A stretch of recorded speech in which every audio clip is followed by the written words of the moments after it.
Hello, everyone, and welcome to this month's installment of the Talking Tim webinar series. My name is Kevin Vita, and I'll be helping facilitate today's webinar. This webinar is sponsored by the Federal Highway Administration and hosted by the National Operations Center of Excellence, also known as NOCoE. As a quick reminder, NOCoE offers a variety of resources to support the transportation systems management and operations community. I'll cover a few logistics for today's webinar. All of the attendees are in listen-only mode by default, but we'd like you to stay engaged by using the chat box for identifying yourself and the agency you represent, as well as any additional comments and questions you have during the presentations today. We will have a Q&A session at the end of the presentations, so we encourage you to ask any questions you have during the presentations in the chat pod as they come to your mind at any time. The questions will be read out loud one at a time by the moderator, and our presenters will answer each question. I would also like to state that the webinar is being recorded, and the recording and the slide decks will be available on the NOCoE website within a few days. So that's all I have, and with that, I'll hand it over to our moderator, Joe Tebo, to start us off. Thank you, Kevin. Greetings, everyone. Joe Tebo here. Before time gets away from me, I want to be sure to thank the good folks, Kevin and his team at NOCoE, for making this platform available to us, doing such a great job with bringing it all together and maintaining a lot of the data and information from Talking Tim series. So thanks, folks. Also joined online with Paul Jodoin and Jim Austrich, our other teammates for the National Tim program. Also have Vishali Shah and Katie Belmore, our support folks. Many of you here know them all personally. Also like to give a shout out. It's National EMS Week. So to all of our EMS folks out there, hats off to you. Thanks for all that you do. And with that said, I think we'll carry on. Our standard disclaimer: you will see products and items within the different PowerPoints, and we're not promoting those or any anything like that. It's good stuff and it's what's being used, so we're going to show it. So, but not promoting anything, any products out there. So there you have that. Today's webinar, I'm going to give you some Federal Highway updates, and today's Talking Tim is we're cleaning up. Yeah, how about that for the theme? Cleaning up day, right? It's all about debris removal. We're going to have our good friend and partner Deric Wyatt from Arkansas, joined also by John McClellan, two great champions for Tim out there. Tell us about their debris removal systems and some other things. If debris removal is not really your niche, hang in there, stick with us, because there's a lot of other cool stuff that these two folks are going to share with us. And then we're going to have Jim Austrich is going to come on and talk about our recent debris removal workshop. He's got some really good information for us also. So we'll wrap it up with some questions and answers, and it's going to be a great show. So let's go ahead and roll on with the updates. We've got some upcoming events. Requests are really becoming very frequent. June 3rd, the Eastern Transportation Coalition Electric Vehicle Workshop at University of Maryland College Park. We'll be present there to also present and possibly facilitate a couple of panels. We're also having the Senior Executive Transportation Public Safety Summit, June 13th and 14th, right here in DC. We're going to have some of the big hitters from across the country, huge supporters of Tim.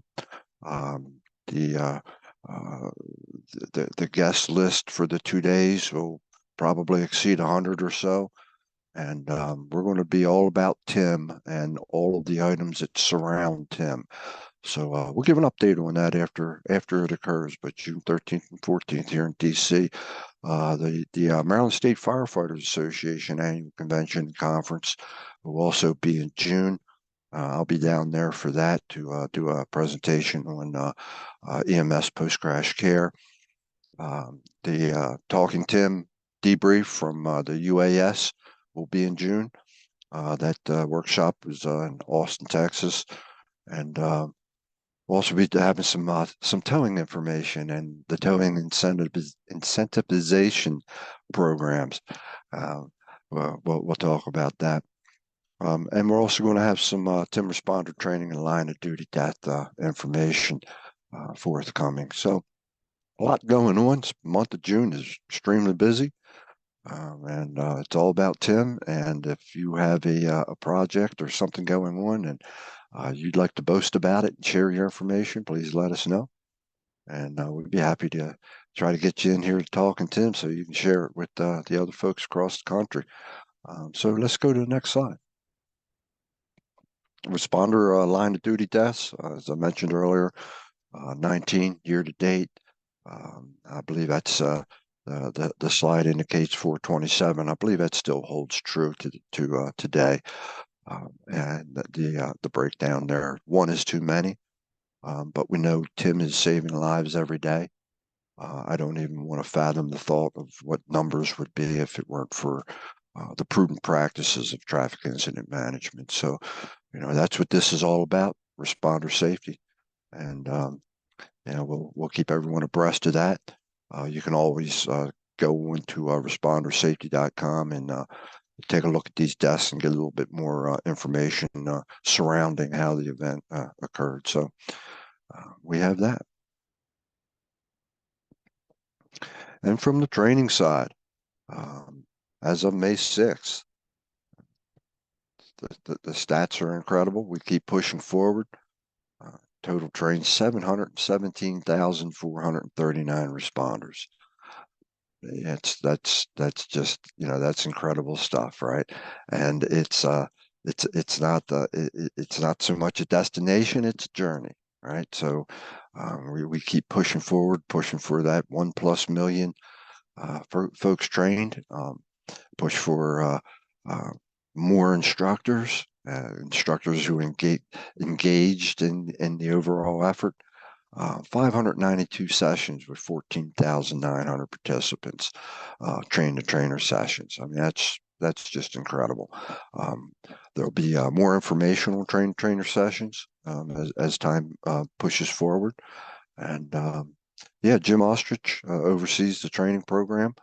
And he's, as you can see by the numbers, he's doing an outstanding job along with your help. And let's keep pushing forward with these training numbers, getting these folks out there. So the training is ongoing. Today's speakers, we have 3 gentlemen: Deric, Wyatt, I mentioned, John McClellan, Jim Austrich, and he's also going to talk a little bit about the UAS stuff. But first up is going to be Deric. Deric Wyatt is a good friend from Arkansas. Began his career as a resident engineer in Osceola. Got his bachelor's degree in engineering in Arkansas State. Joined Arkansas DOT right afterwards, and has been growing in leadership roles across 4 Arkansas DOT districts. So he's registered P, and now he's Arkansas State Maintenance Engineer.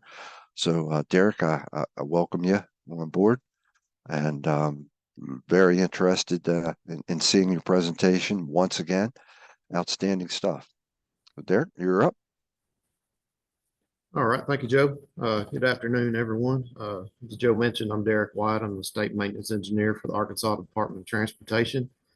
I oversee the maintenance operations across Arkansas's 16,400-mile highway system. This also includes our Traffic Management Center and its ITS platform known as iDrive Arkansas, with almost 400 traffic cameras across our state. Today, I'll be giving an overview of RDOT's current use and deployment of debris removal systems within our maintenance operations. Most state DOTs that have deployed debris removal systems, they're installed either on their civil service patrol or motorist assistance trucks. In Arkansas, We currently don't have any of these types of programs outside of dedicated motorist assistance or wreckers that are on specific interstate construction projects. Next slide.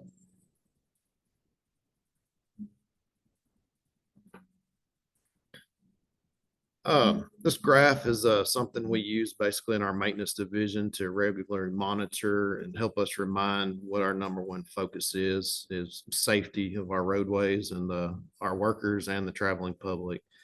We're always working to try to make our roadways safer by reducing accidents and fatalities.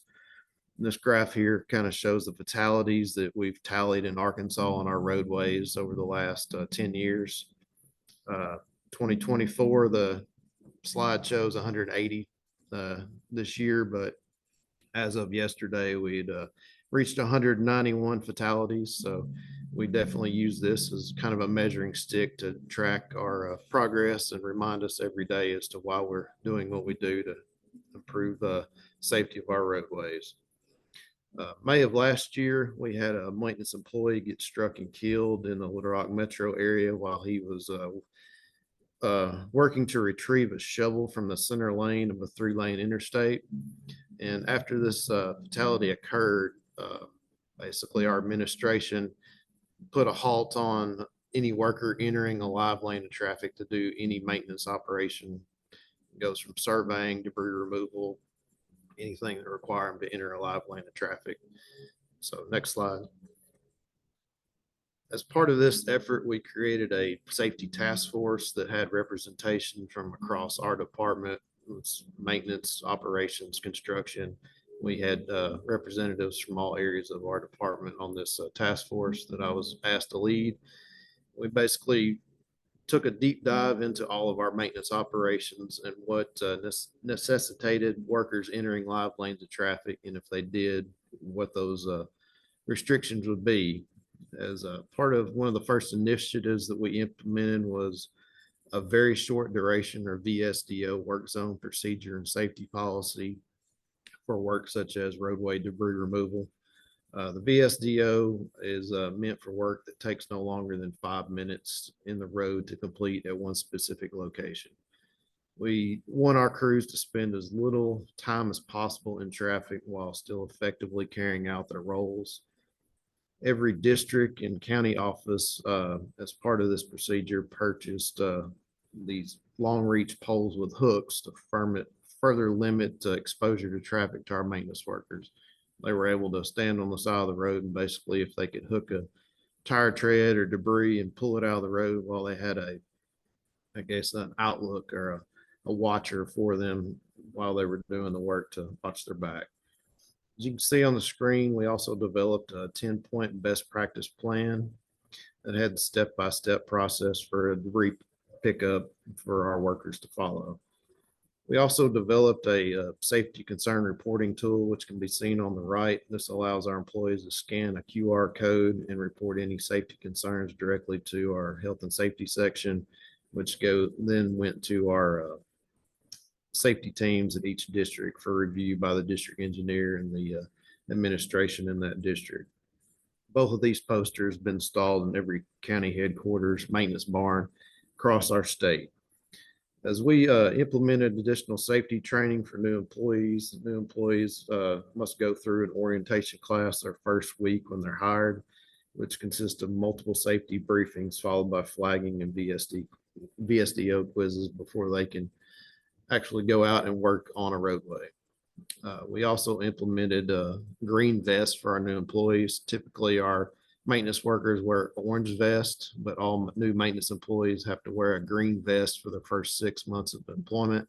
This serves as a visual reminder to our crews to look out for the newer employees and to monitor and make sure they're safe as they're learning their jobs.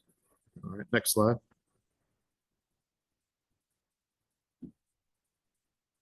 I guess one of the most dangerous things our maintenance crews do is road debris removal. Road debris is a constant concern. Its removal is a priority for our maintenance crews on a daily basis.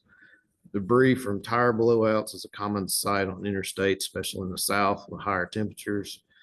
and along with unsecured cargo, vehicle parts, and dead animals, and et cetera, that we find on the roadways on a regular basis.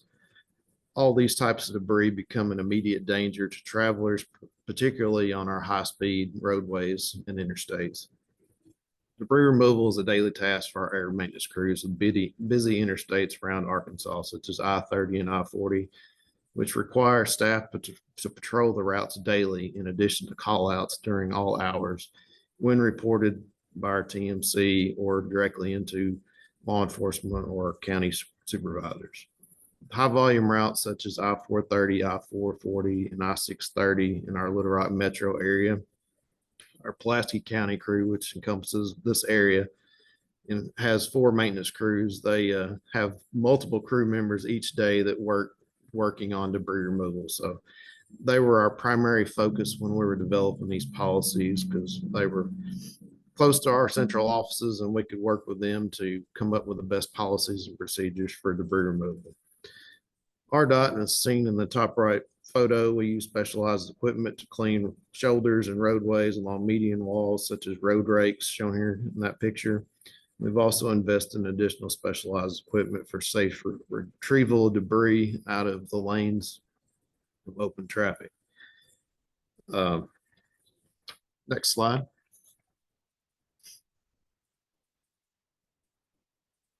Parts of this initiative, we started looking at various debris removal devices that we could attach to our maintenance trucks that are currently out on the road on a regular basis. As I mentioned before, we don't have the civil service patrols to dedicate to assisting stranded motorists or broken down vehicles. So a lot of times our maintenance crews, they're working on other projects and they're redirected to go out and remove debris or go out and assist with a motorist stranded vehicle to get traffic back moving.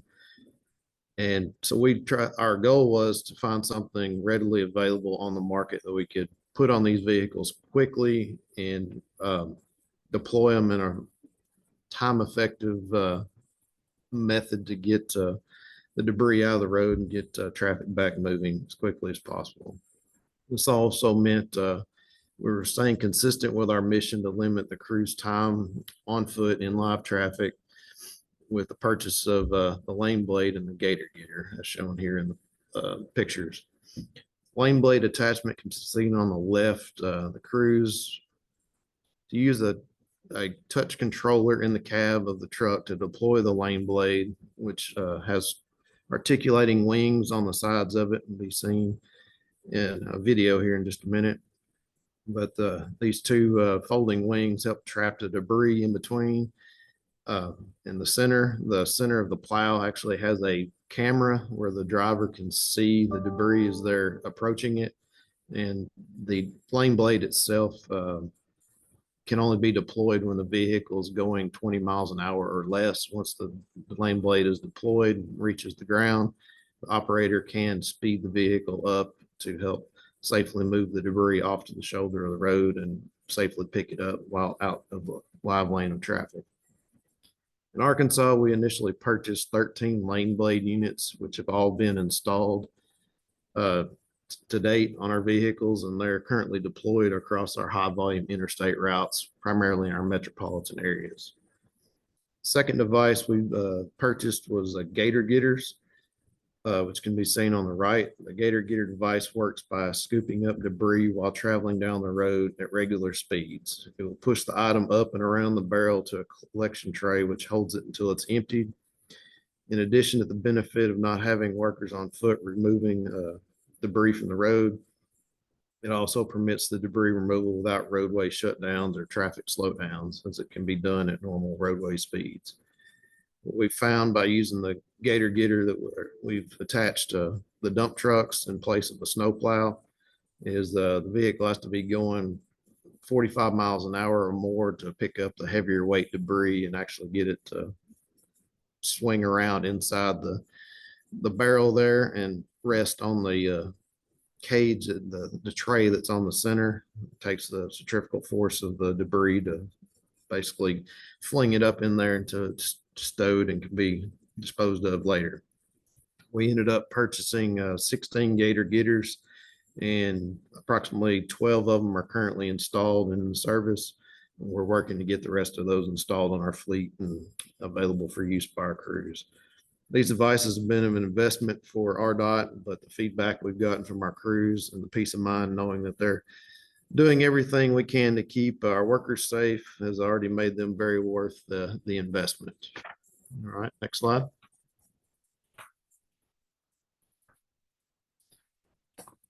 Next, we've got a short video of the lane blade that we installed on one of our Little Rock maintenance crew trucks. We did this on a closed lane just so we could get some video footage showing the lane blade there in use and how it works. Once it's deployed, it can capture that debris right in the center, and then you steer the vehicle off to the shoulder or to out of the live lane of traffic to safely pick up the debris. These devices are also multi-purpose. They also work as a push bumper to help move disabled vehicles from the roadway. We've been able to, we actually got to use one during the solar eclipse, and we worked to push a stranded vehicle on I-40 in West Memphis out of the roadway. So that secondary use came in very beneficial. You know, we've seen other states, it's not I guess marketed as a snow plow, but definitely can move some snow as well. So next slide.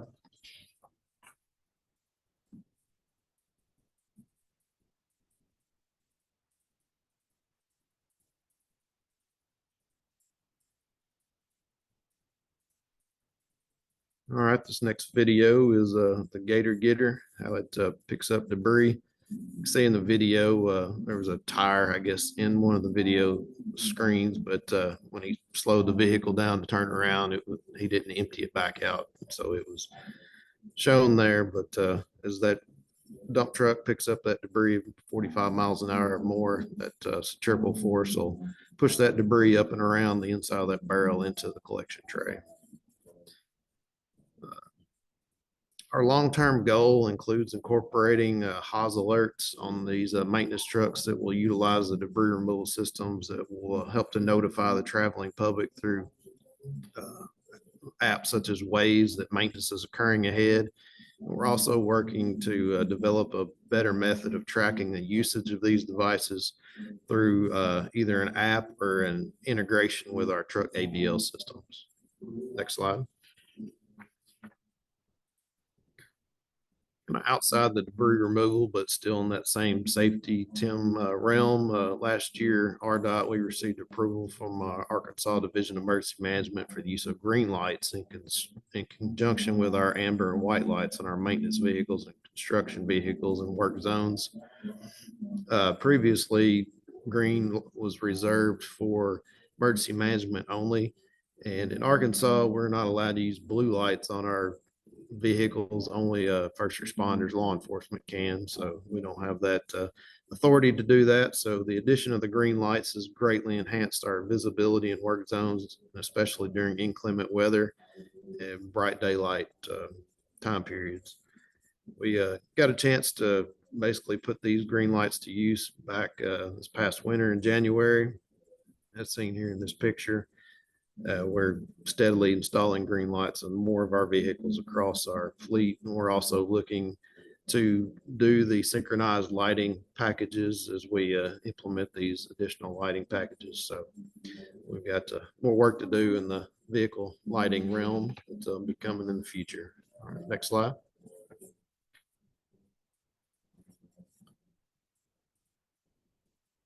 Next thing I just wanted to highlight real quick was we have an annual maintenance supervisors conference every year, and last year we focused on safety. We also had an equipment display where we had different districts bring in various pieces of equipment that were kind of unique or new to the department or to specific to that district to allow them the opportunity to show off what they had. And at that time, the Lane Blade and the Gator Getter were just added to our fleet, so we were able to display that to all of our maintenance supervisors that will actually be putting these devices to use. So I just wanted to highlight that, and want to commend all of our great maintenance workers, employees of RDOT for all their tireless efforts and everything they do to keep our roadways safe every day. That's all I've got on my update. Next slide.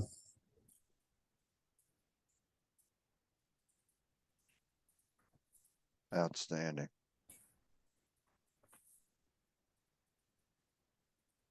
Hey, Derek. Thank you so much for that. I mean, I'm watching it, and a couple things, kind of caught my interest, and the one I think is a great idea, and that is uh, different colored vests for your new folks, right? So they stand out, so that everyone knows who's the new guy, new girl, and can keep an eye on them and coach them, mentor them. I think that's a great idea. Your green lights, future synchronization, and Haas alerts, all fantastic stuff. So thank you so much. And folks, you have questions, just pop them in the chat, and if you don't mind, Derek, towards the end, we'll go ahead and grab those questions and feed them out. So thanks again to you and your Arkansas team. It's all great stuff. Debris removal is just a hugely popular topic, and technology, even from the EDC7. So yeah, next up is another debris removal presentation, and we have John McClellan, and from Minnesota, a good friend. John is Freeway Operations Supervisor at Minnesota DOT's regional TMC. He oversees the TMC and the dispatching of their freeway incident response safety teams, or FIRST, as they're known there. John's been with Minnesota DOT for over 20 years and is a regular presenter to first responders on highway safety and emergency traffic control, and that's putting it mildly. So, John, I greatly appreciate your time. We all do. And look, just for you, a special thing here, right? Yeah, DOT headquarters building here in DC is right alongside Nationals Park, baseball park. And right now, it's the bottom of the fourth, and Minnesota Twins won, and Washington Nats nothing. So I do that just for you. So appreciate your time, and the floor is yours, my friend. All right, thank you, guys. Everybody can hear me okay, hopefully. I'll take that. Yes. Very good. Thanks, Paul. All right, so thanks everybody. Appreciate the time. So so the picture in this frame, we'll talk about this after. That's from the EDC7 show and tell of the debris removal devices. But recognizing that there's folks on this call that are kind of outside of this loop with the service patrols. So those are 3 new Minnesota Service Patrol trucks, and each one of them has a debris removal device attached to the front of it, underneath it. So the truck on the left has basically what's called the JAWS device. The truck in the middle has the incident clear device, and the truck on the right has what's called the swiper device. All of these devices are, when they are not being used, even when they're used or not being used, they do not impact the push bumper. When they're not in use, they tuck up underneath the bumper, or underneath, or basically I guess they all tuck underneath the bumper. So, and then when they're deployed, they touch the pavement, and you can use them as a way to clear debris. So we'll talk about that. There's kind of the super basic parts of what it is that we're talking about. Next slide. So just kind of for apples comparison. So every state's kind of different on how service patrols are set up. So for Minnesota, relatively small program, 22 drivers when we're fully staffed, 2 supervisors, morning soup, afternoon soup. All are state DOT employees, not contractors, and all are dedicated to the service patrol. So not borrowed out of maintenance or something like that. Historically, we've used 3/4 ton short box pickup trucks. We like the short box for the maneuverability, especially in some of the tighter areas. And then we've had the electronic message board going on 25 years for those. So I think we were one of the earlier programs to put the full LED signboard on the truck. And that was a huge improvement, a huge change in what the program did 25 years ago. Minnesota has a very large maintenance department. So our first only does short-term kind of getting into intermediate term traffic control. So basically up to an hour. It's going to be longer than an hour, kind of hour and a half longer than our maintenance would be taking over, in kind of best case scenario. But generally that's worked out pretty good. So we're just doing short-term traffic control.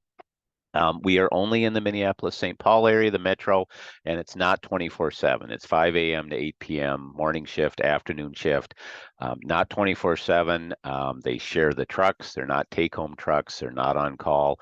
When they're done for the day, they're done for the day. And then 2 trucks on the weekend doing a 10-hour shift. And then the staff buy-in, I just put that in there. Minnesota is a labor, union heavy state, a union friendly state. And these drivers have also been on the road. Many of these drivers have been on the road 10, 15 years. So it is difficult to make a change in operational procedure.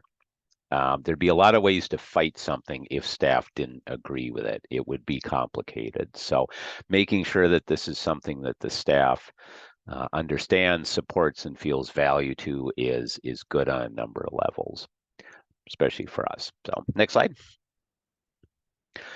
So when debris falls on the freeway in the metro area, you basically got 3 responders are going to go to it. You'd have State Patrol, who's our primary freeway responder. You'd have first, and then our maintenance has between 1 and 5, kind of more on average, 1, 2, maybe 3 of these pickup trucks. And that's an older pickup truck, but a couple of these pickup trucks with plows on the front that are on the road all year long, summertime, and they have the plows on board to be able to help push debris. So there's a couple of those typically available in the metro area 24/7 to help with debris. The difference with them is they don't have push bumpers. They do not push vehicles. So first pushes cars out of the lane. We push a couple of cars out of the lane basically every day. So we need to have push bumpers on the truck. So whatever it is that we're going to do on a service patrol truck to help with debris cannot impact or cannot cause any problems with the push bumper, including causing any damage to a vehicle that we may be pushing. Next slide. So a lot of debris, and this is just what first responded to in the Minneapolis-St. Paul area. So, multiple times a day, we're getting debris out of the lane.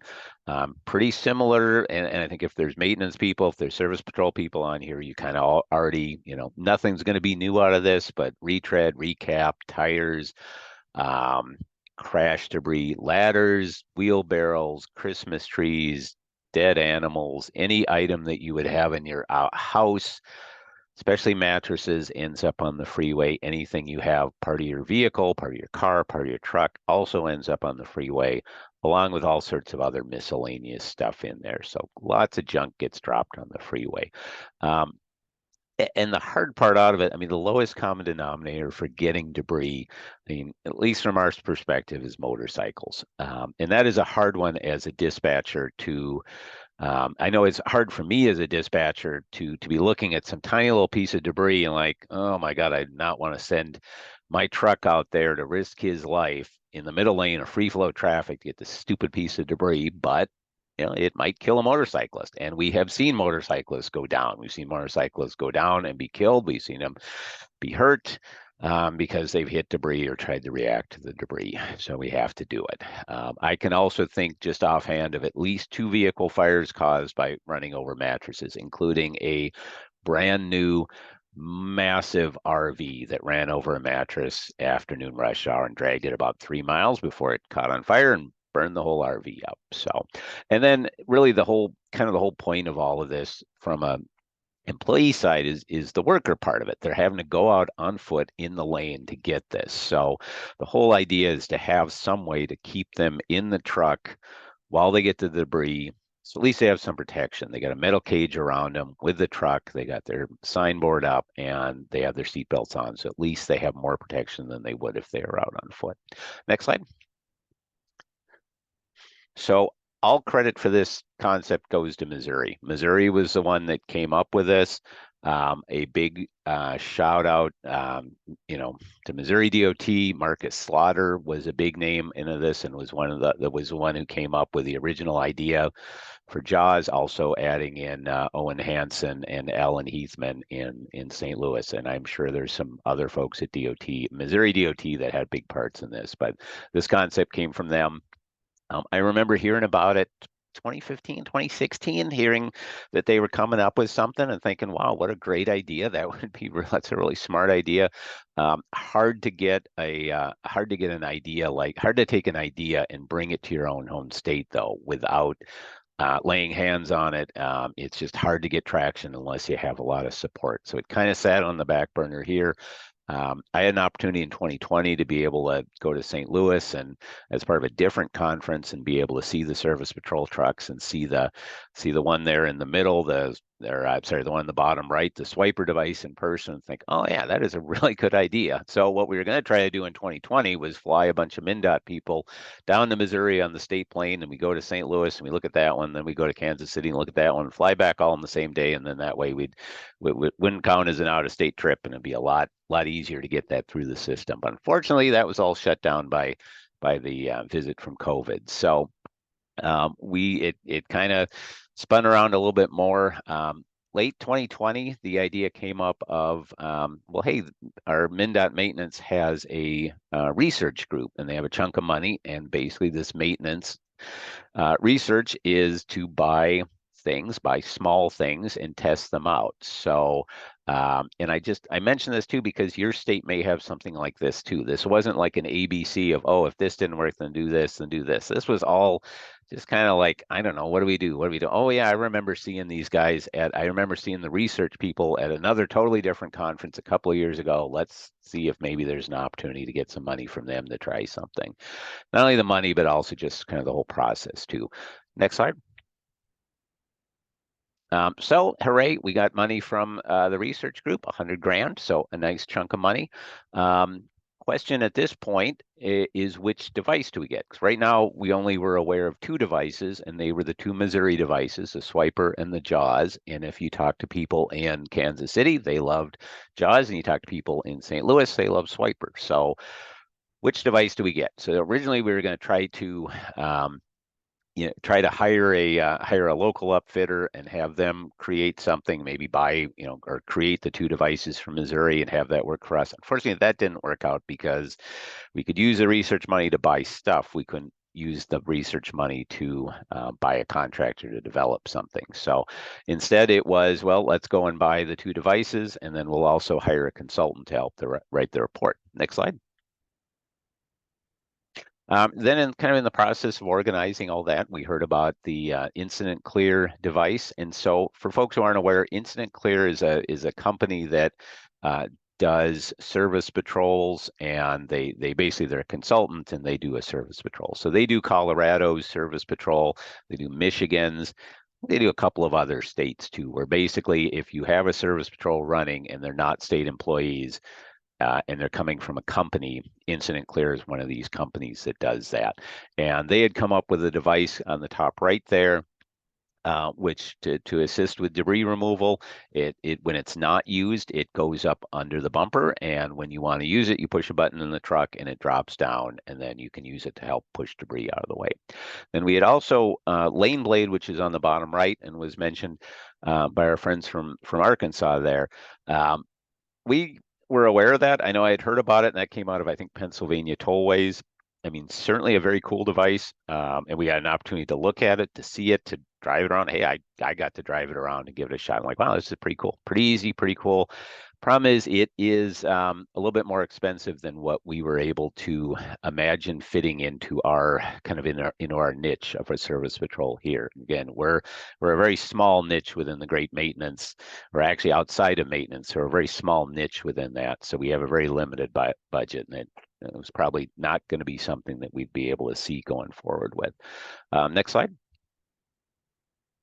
So, and I just mentioned a few of these things. Just, if you're looking at doing something this yourself on your service patrol, front axle weight, we basically, our 3/4 tons were at 100 pounds of being at the max. So that was an issue, you know, whether you want it to be an issue, whether you treat it as an issue. In our case, it was treated as an issue. So, okay, we can't put these on the existing trucks because they'll be over front axle weight. So we need to do 1-ton trucks. The 1-ton trucks that we were going to order were different than the other 1-ton trucks that MnDOT got. So that was some more stuff that had to be figured out. Also in buying the debris devices, because they're over $10,000, they had to be bid. And then, you know, that takes a couple of months to get the bid back. And of course, the big truck shortage. So it was basically impossible to even get a pickup truck to put the things on. So it was supposed to be deployed 2021, and instead we didn't get these deployed till 2 years later. So October 23, so we're basically going on 7 months of having two of these devices working. Next slide. So Swiper, which is the Missouri DOT Swiper, Missouri DOT St. Louis device. We've had that, and we've had the incident clear device operational since last October. JAWS took forever to get. And if you have questions in that and you want to give me a call, I'll certainly be happy to talk to you about it in person, but we did not get that until last month. So that's been on the road for 1 month. We did hire a consultant to help with the reporting, and what they did, and this was kind of a clever idea, so I'd also throw this out if you're going to do anything like this in your state. They did a SurveyMonkey with a pretty short questionnaire on it. So the intent of this was for the driver who was in the debris removal device. Once they moved the debris out of the lane, they're in a safe spot, they'd fill out a short little survey. And it was basically like 8 questions. Did it work? How did it work? Did you have any issues? Was it safe, etc.? And then get that logged through SurveyMonkey. So we did that. That was pretty smart. Next slide.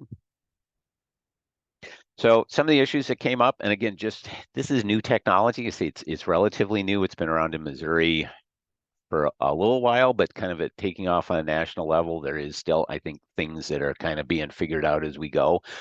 One of the devices was not, there were probably some wiring issues with that and how the wires were anchored. So it actually caught on fire as soon as the truck was taken off the truck and ran for a little while. So that was not very good. We were able to fix that. There's still some issues with the power consumption, which seems awfully high for a device when it's not being used. So still kind of working on that. And like I mentioned, one of the other ones took quite a while. Next slide to get. And we did a little bit of tweaking our end. We added a poly underneath the metal blade to help pick up the flatter debris, and that helped too. So that was a little bit of an enhancement on, I think, on our side, kind of based off of what the drivers were noticing. And also we added 2 cameras similar to what was on the incident clear concept. The incident clear device, we added 2 cameras to the front. So there's one that shows you approaching the debris and another camera pointed right down so you can see whether you have the debris captured or not. Then we also added the little teeth on the sides of the swiper there. You can see close up on the left, and then deployed on the truck, spray painted in yellow. That was just some spare, just some scrap metal that was in the shop, and they bent it and cut the little teeth in it. And that's to help hold stuff keep stuff from kind of bouncing off to the side. Next slide. So there's the costs. And again, this is 2022. So, you know, it may be up, maybe down.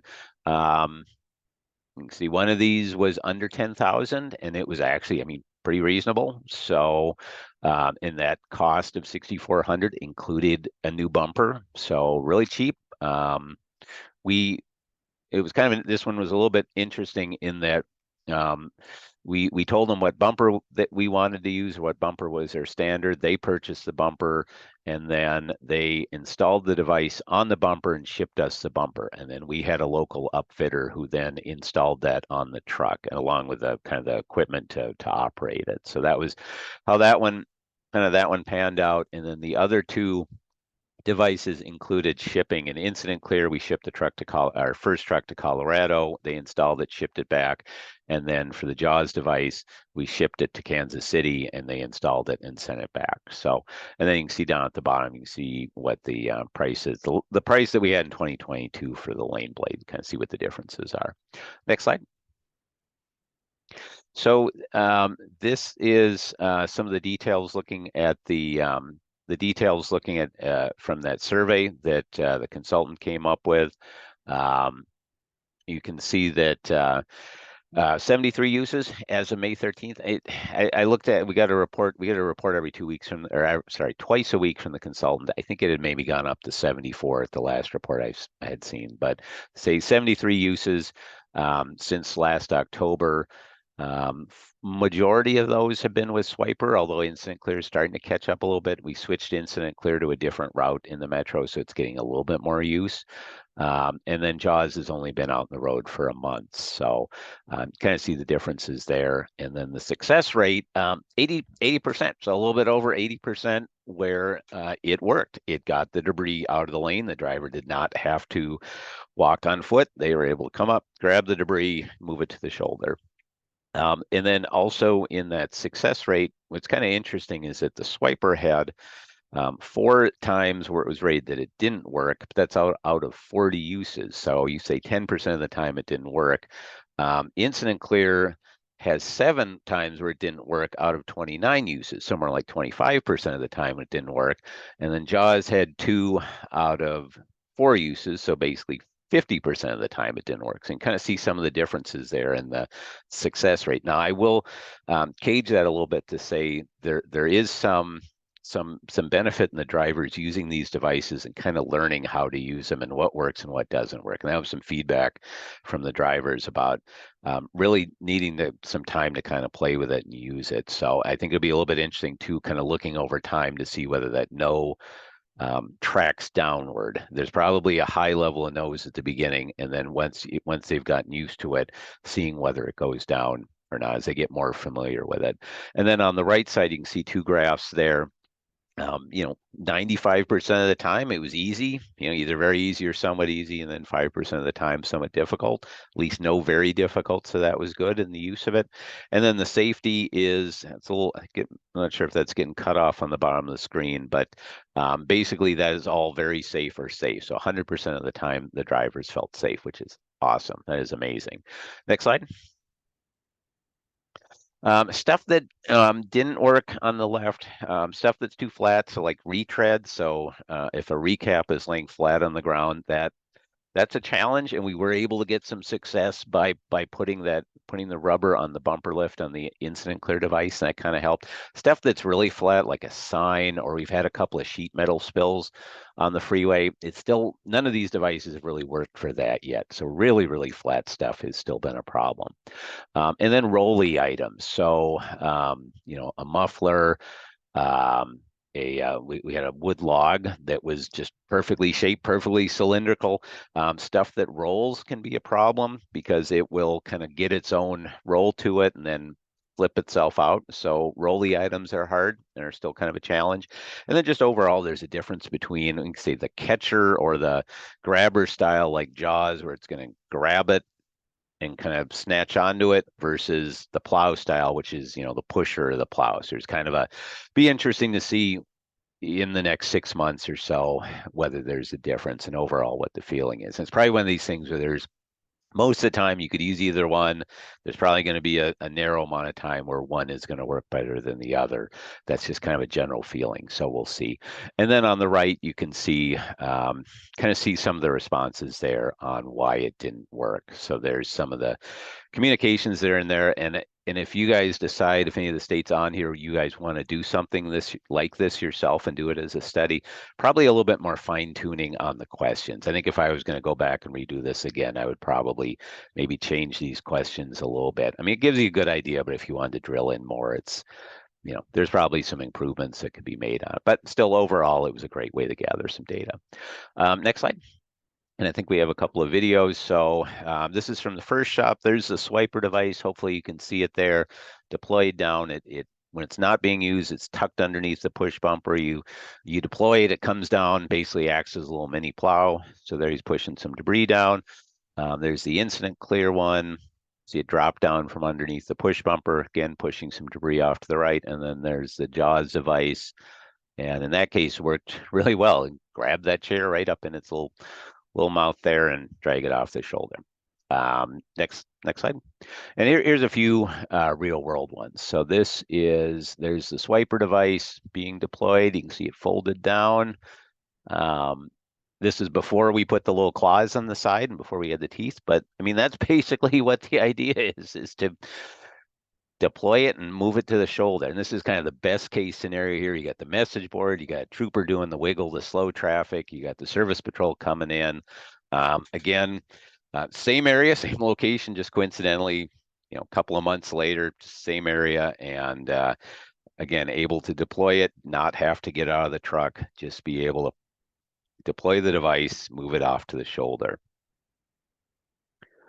And then the last video, this is more what the more common scenario, which is free flow traffic, 70 plus miles an hour. You got some tiny little piece of debris, center lane of 5 lanes of freeway, and the ability to just come up, do a little bit of a slowdown, deploy the device, move it to the shoulder without having to stop all of that traffic, get out on foot and grab it. And that's really, that's a great example of what this was about. And hopefully, I think it's a success. I'm happy with it, and I think it's worked even better than I hoped it would. So hopefully that continues. But that's a great example of basically what it is, how it is that we want this to be used.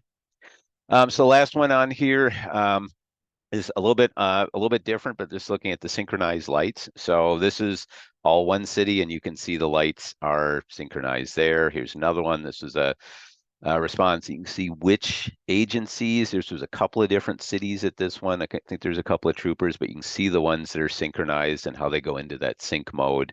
There's a couple who don't have it. You can see the differences there. And then this was a little video from our display here at the EDC-7, and you can see all of these. The 3 first trucks also have the synchronized lights, and this all occurs off of the GPS clock. It is not, there's no communication between the devices. It's all off the GPS clock and just their relative proximity to each other and what the clock cycle works. So pretty cool. I think that's also been a good one too. So there's my contact info if you got questions, and thanks everybody. Hey, John. Great job, man. Great job. The videos, the videos sell themselves, right? I mean, it's a typical Talking Tim informational exchange, but for the folks that are out there that are pursuing it or are looking into it, know that that a lot of leaders out there, a lot of DOTs have climbed many a mountain. Right? And can very, very well help you get up yours. John, thank you so much for that, for all that you do. Deric, you too. And so at this time, we'll have the questions, and we'll feed them to Deric and John towards the end. I want to make sure we get Jim in here. Jim Austrich. Are you with me, Jim? I'm here, Joe. There you are, buddy. Good deal. All right, can we get the next slide? There we go. All right, it's up for me. All right, I'm sorry about that. Okay, Jim, floor is yours, buddy. Jim Austrich. Yeah, thanks, Joe. And I got kudos to John and to Deric. But a device like that, folks, if you don't see the potential for life safety on a debris removal system of any of those, your eyes are closed. I'm not trying to be funny here. The state of Missouri developed the JAWS system. I don't know if it was mentioned earlier. The first letter in JAWS stands for Julie, who I believe was a maintenance worker that was killed trying to retrieve debris. And I believe I didn't catch, Deric, if you mentioned that you lost a maintenance worker, I believe, in Arkansas, and led your state to explore these systems, and now you have them. So kudos to both of you and everybody. I believe every state in the union, DC and Puerto Rico, ought to be looking at these types of devices. Having been a practitioner in the field, run out many a times myself, almost getting killed back in the day. I'm ecstatic about these debris removal systems. So anyway, here you see the map. The states that are focusing on this particular technology under the EDC 7 Next Gen TIM technologies for saving lives. The workshop that we just had up in Minneapolis, thanks to our good friend John McClellan, who hosted, was just absolutely wonderful. There was no shortage of discussion, and we had 13 states up there for a day and a half. And as you can see again here, 29 states, over half the country, are interested in this technology. So more to come. Stay tuned. Next slide. So obviously our presenters up in Minneapolis, you can see the list here. Every single one of the presentations was phenomenal.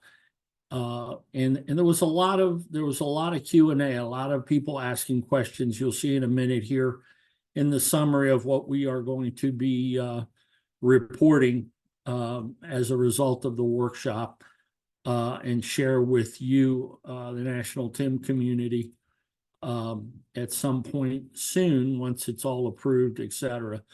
But every one of these states here that you see attended, and I believe both Arkansas and Maryland both are pursuing multiples of these devices, and hopefully they will be granted the funding to acquire those vehicles with these debris removal systems. So let's hope and pray that it comes to fruition. Next slide. The summary, as I said a minute ago, these 5 bullets, the primary discussion surrounded these 5 areas. And you've heard us talk, we've talked funding previously, so I'm not going to get deep into funding, but whether it's the use of the State Transportation Innovation Council STIC funding source up to $125,000 per state per year, or the much larger funding opportunity that is the aid fund that states can apply for. A little bit more challenging to complete the paperwork to get that chunk of money, but don't let that take your determination away, because the funds are there, and you need to pursue those funds. Not only for debris removal, it can be for UAS, it can be for CAD integration, a variety of different opportunities out there that states can pursue these funds for. And we talked a lot about, as you saw in John's slides there, about the procurement process and also the different systems individually, the pros and cons, the good and the bad kind of thing. But when we went out into the parking lot at MnDOT, we really got to see it up close and personal, and spent well over an hour out there looking at these systems. We also talked quite a bit about policies and procedures and training, as you saw Deric's slides sharing, how they go about training their personnel for these different systems. John McClellan's folks as well. And then we talked quite a bit also about the data piece of it. John made a mention that and he's right, the technology of debris removal systems is still pretty much in its infancy. It has been around for about 10 years. Originally in Missouri, who were the folks that started with the technology about 10 years ago.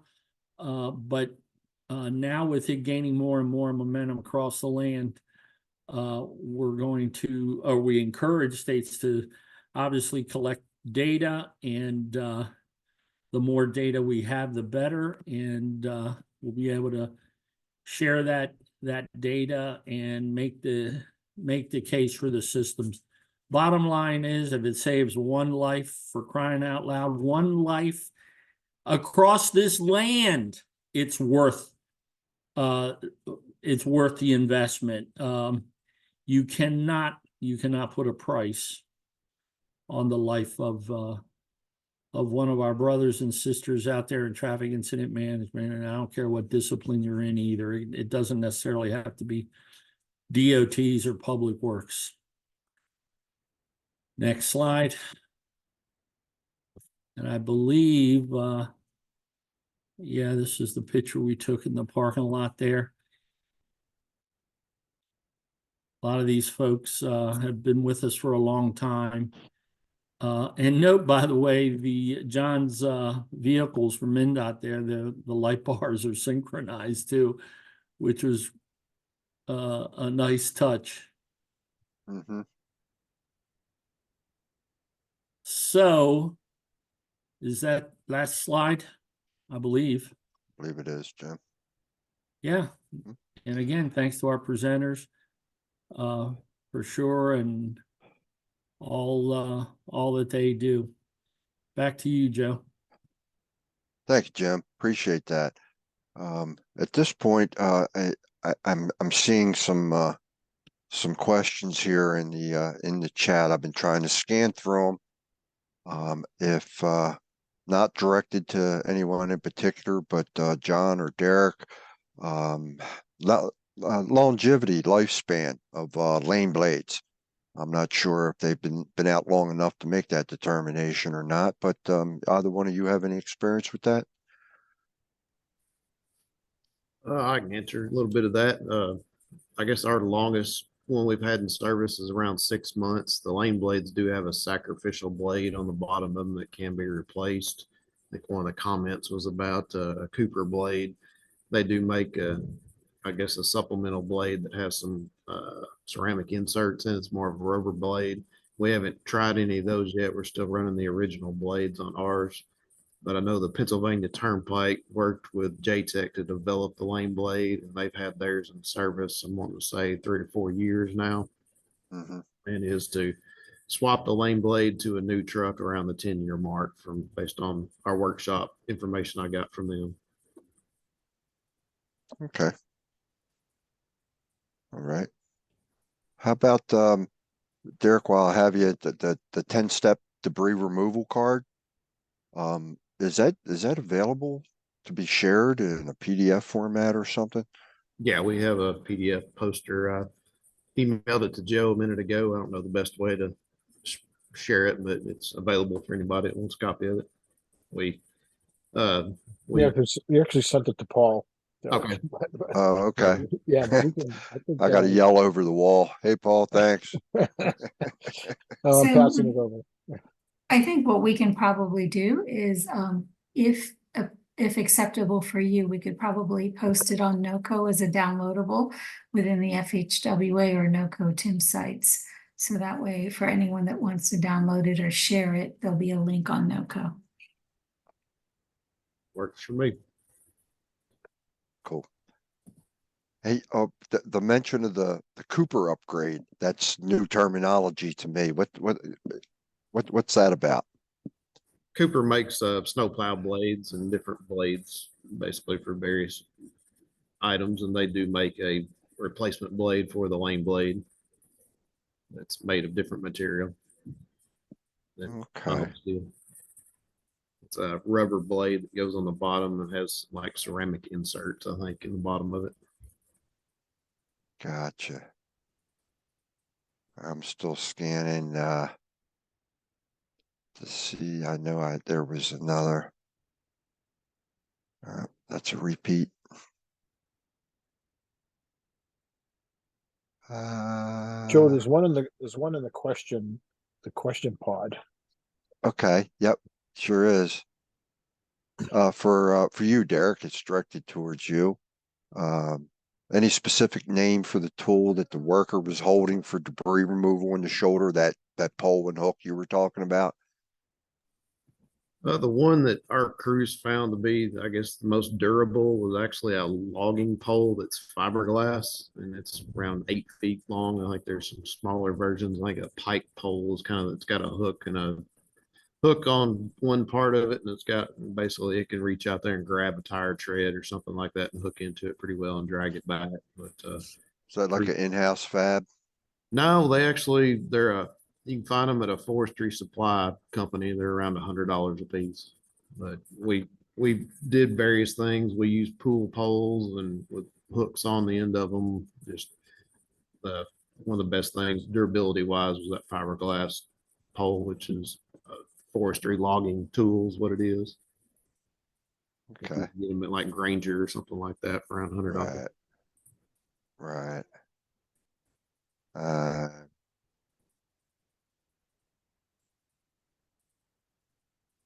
John, there's one in here asking if you can provide any additional information on your synchronized lights. Yeah, so we have Wayland is the light manufacturer, so the synchronization from them is called Core. Core, yeah. And then Federal has their own. So I think I think the starting place, if you're interested in this, is I would check to see who your existing lighting vendor is, manufacturers, and if they have some sort of a synchronized thing or not. But I think seems like it's maybe one of those things that's kind of going across the industry. So at least Federal and Wayland have their own versions. Right. Okay. Yeah, and they have a lot of info on their websites too. So yeah, you're right. Vishali, am I missing something? Yeah, I think there were some questions that we had, give me one moment. Yes, that we had asked. So I think for Wyatt, one of the questions we wanted to ask is, are the location and use of the lane blade currently being tracked on your end? And what benefits have you seen thus far from the maintenance perspective? Currently, we don't have a formal tracking method. Our TMC, if they're the ones notifying the maintenance crew to go out and remove the debris, they're logging it on their end, but we're trying to look at integrating something into the vehicle for the operator to basically quickly and easily document when and where it was deployed. And then basically for our crews, we send some of them out during certain times of the day, basically to patrol and remove debris. But a lot of times it's based on notification. They're out working on another maintenance operation and they get redirected to go remove the debris from the roadway. They're not specifically dedicated for debris removal like a safety service patrol is. And what are your next steps? You have a number of debris removal equipment. Is there a plan for a rollout or going beyond? As Jim mentioned, we applied for an aid grant to basically acquire more debris removal systems to add to more of our maintenance crews. Our long-term goal is to put one in every one of our interstate crews. We've got approximately 35 counties across our state that have interstates on them. So we're looking to deploy them all across our interstates, and then our metropolitan areas put multiple devices on those. We're also looking at the swipers and the other systems that are going to be open source to design and implement. We're basically waiting to get some of that documentation so we can look into building some of those ourselves and adding them to more and more trucks across our fleet. Pretty ambitious rollout.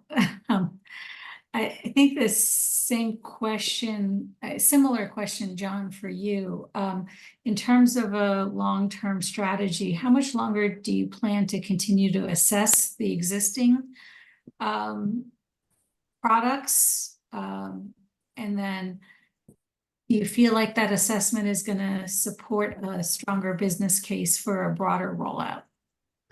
Yeah, I think there's a little bit of a limitation, time limitation based off of this was money from the research group, and I think there's a time end on that, and there's also a contracted time with a consultant that we hired. So I would expect that we would go to the 1 year period of the first two devices. So I think November would be, this upcoming November would be 1 year with two of the devices and 6 months with the other device. And I think we would have a good enough of an idea at that point, kind of what the pluses and the minuses are. I guess, you can kind of caveat it a little bit that, yeah, it's only 6 months for one device, and we had such a lame winter. We don't have maybe a great view of how these things would work in the wintertime, but I think we also have a pretty good idea. And I think overall, I would say I think this has been well received. And it's one of those things where, it starts out with the one or two driver, you pick the drivers to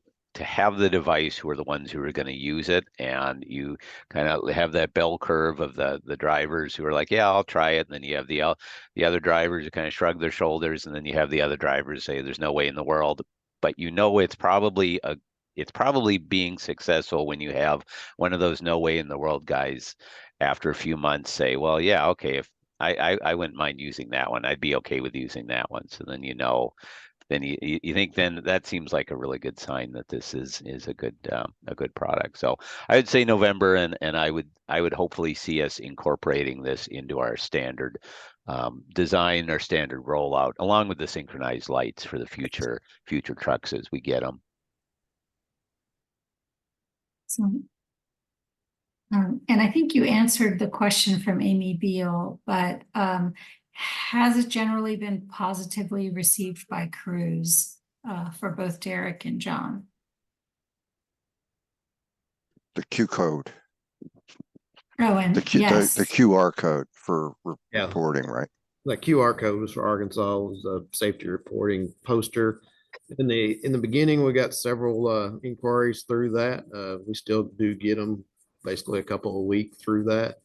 We did get a few recommendations from some of our county maintenance super employees, but we have implemented 2 or 3 of them as far as just cheap devices. One of them was ice cleats for our maintenance workers when they're working with the weather that slip on over their shoes. Mhm.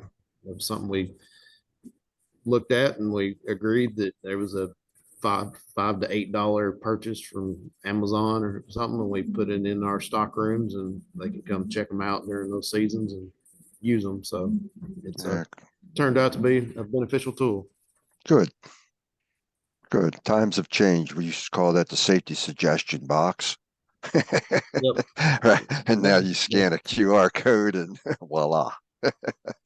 Yeah, great stuff. so I think that's it for questions, unless anyone has more. I don't see anything else. Okay. Well, we are trying to make these Talking Tim webinars streamlined. So I think this is one where we do have an open Q&A at the end. So if there's anyone that has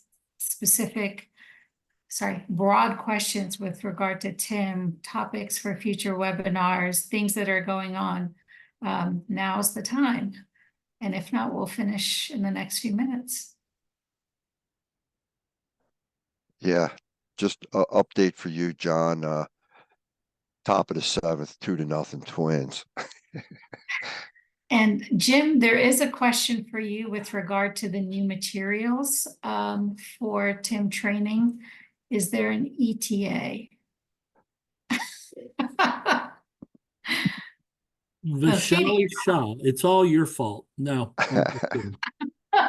Wait, you got the wrong name here. No.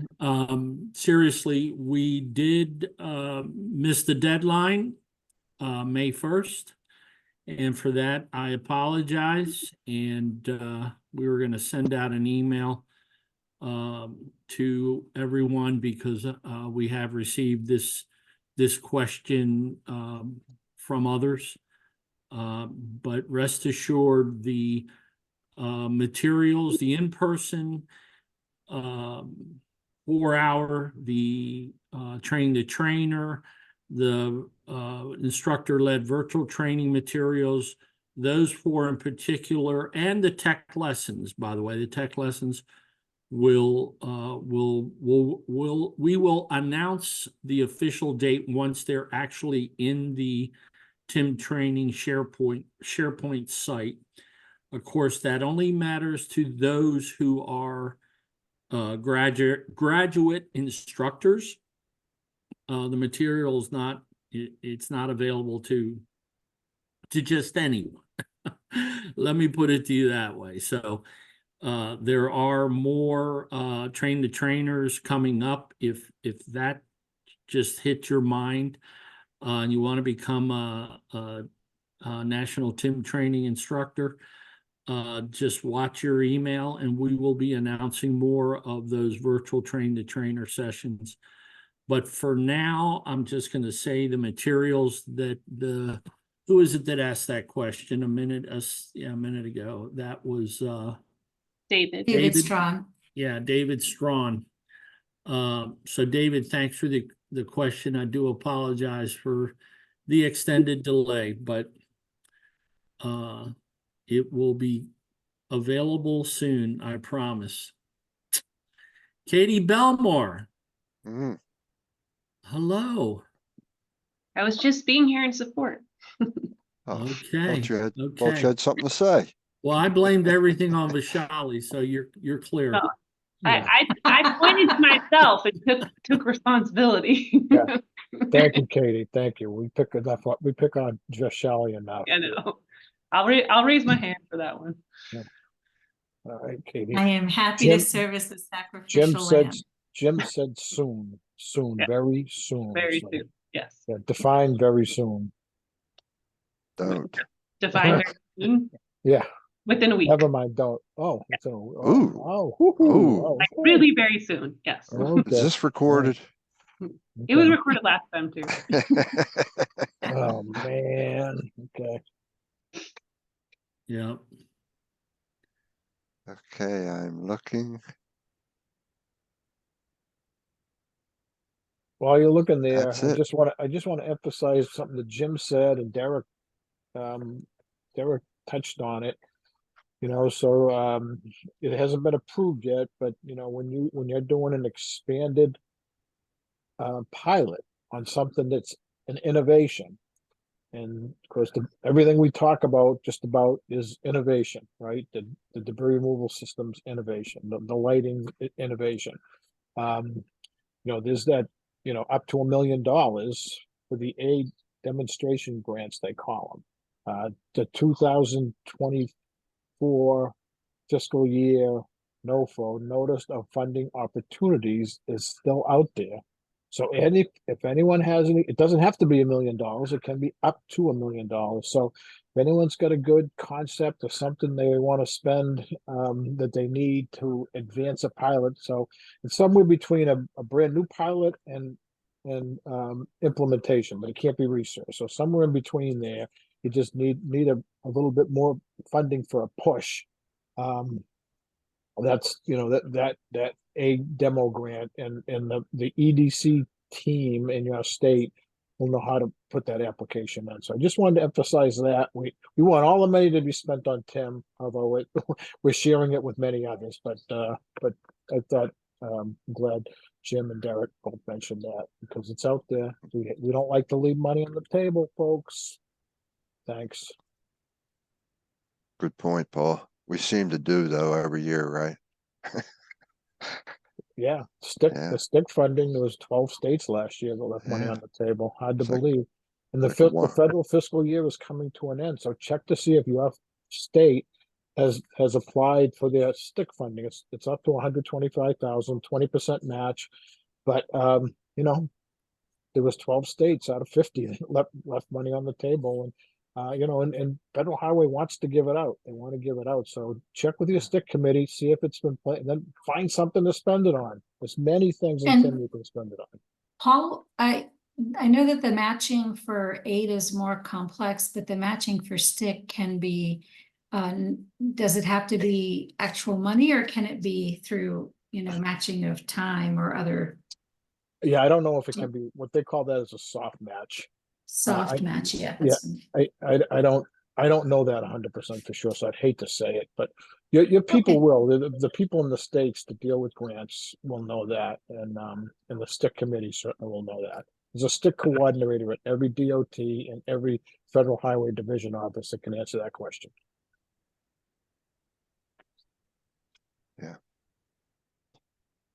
Get your money. And here's the link in the chat for the stick coordinator. So if you don't know who yours is, it'll be in the chat in a second. Thank you, Vishali. All right. All right. Said it here. You know, the Jill, are you data, gonna get? the data, we need data. Yeah, I actually sent a respond directly to one of the gentlemen who identified that they're getting more of the debris removal systems. So to the extent that you've been doing something like what John McClellan did and, you know, conducted any sort of quantitative analysis of the debris removal systems, saving of staff, resource time, safety benefits, you know, value proposition, please send it to the FHWA TIM program team, even if it's a few bullets or if it's a PowerPoint or a research report that your consultant did for you. Very valuable then to make that available and use to demonstrate future investments in this technology. It helps us get the cash, more Yes. cash. So, right, that's it. So someone put in there about the stick, Rashid, put that in there about the stick funding is up to 125 now. So whatever they come from project sponsors or other allowable sources. So it can have the soft funding. So you can always, so that's easy. That's 125. So go get the money, folks. Fiscal Right. year is ending September 30th this year, this federal fiscal year it goes by. So don't leave money on the table. Yep. Here's your lecture for the day, folks. Yes, brought to you by Paul. Good job. Yeah, don't leave money on the table. It was like $1.5 million left on the table last year, so don't like to see that happen. All righty. Well, Deric and John and you too, Jim. You know, thank you all so much for your time. Great information, willingness to share it. And your devotion and dedication to the cause. So thank you so much for all that you do. All of the folks online that have sat through, you know, thanks to you and all that you do. Traffic incident management saves lives every single day. It's probably doing it while we sit here and speak. So thanks for all that you do, and thanks for joining us. Join us again next month. Stay safe out there. Thank you.